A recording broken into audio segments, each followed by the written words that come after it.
Jackson's spirituality led him to Cup of Cool Water, a faith-based shelter for homeless youth.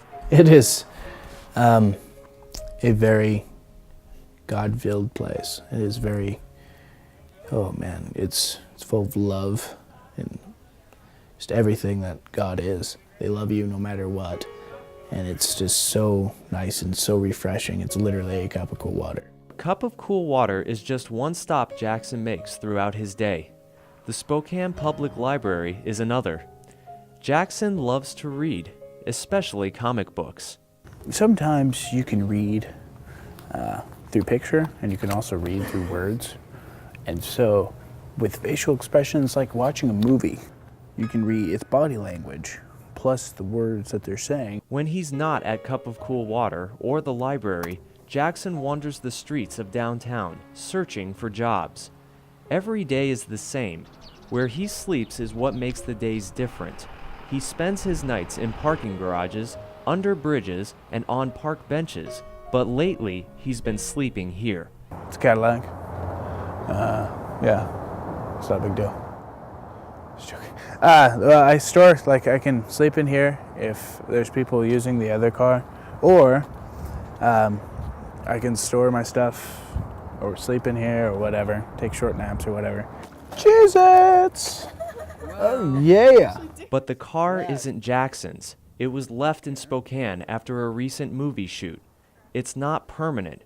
It could be here one day and gone the next, just like the people in Jackson's life.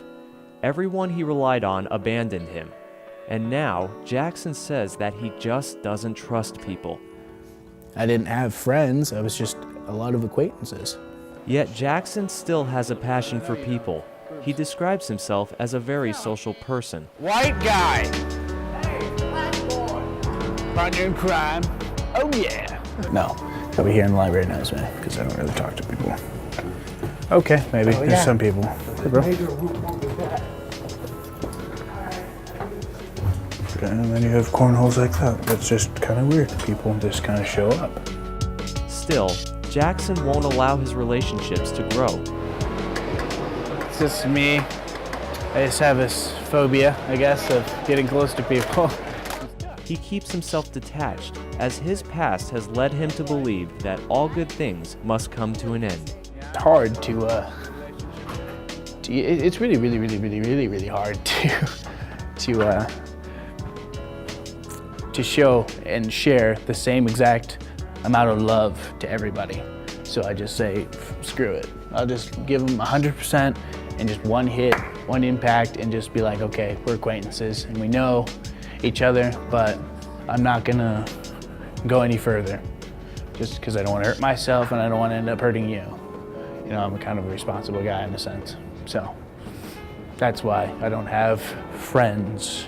Even though he spends time on Gonzaga's campus, he doesn't consider the students his friends. You know, but me getting on the streets and it sucks, and then I look up and it's like, wow, there's people who take everything for granted and they make me feel like a piece of shit because they're better than I am, you know? Or going to school, you know? They've got one step higher than I am, and that's the only thing that separates us. It's the fact they're going to school and I'm not. So for now, Jackson waits. His plan is to join the military, but he can't even do that yet because he doesn't have any form of identification.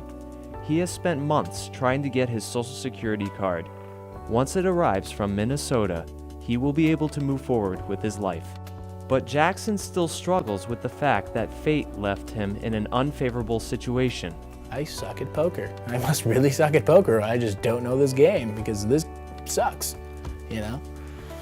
The guy's got the Royal flush and I've got a pair of nines. To spend a day in a Gonzaga student's shoes is Jackson's dream.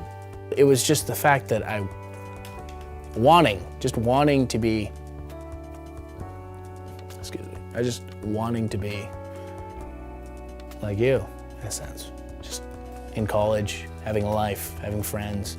He sees that college students often take their lives for granted and don't always take full advantage of the opportunities they are so lucky to have. If I were you, I'd be studying every day. I'd be sitting down with books. I wouldn't go out. I'd be always in studying. You know, like bobsledding, seeing cool runnings. Who was the guy? Who was the guy sitting in the hotel room by himself while guys were out partying? The captain, right? He was there studying the maps, learning the course, leaning, you know, literally visualizing it. You should be doing the same thing with college. Visualizing the course of life, right? Leaning with it. If it bows, you go with it, you know? And then as soon as you get into that work field and then you already have that training and you know where that course goes, you'd be like, hey, I'm that guy. Come pick me. I'll be the captain. You already know what's going on. Everybody who can get into that sled with you and you can go. You know, and they'll be like, wow, you really knew what you're doing. You know? That's what I think you should do.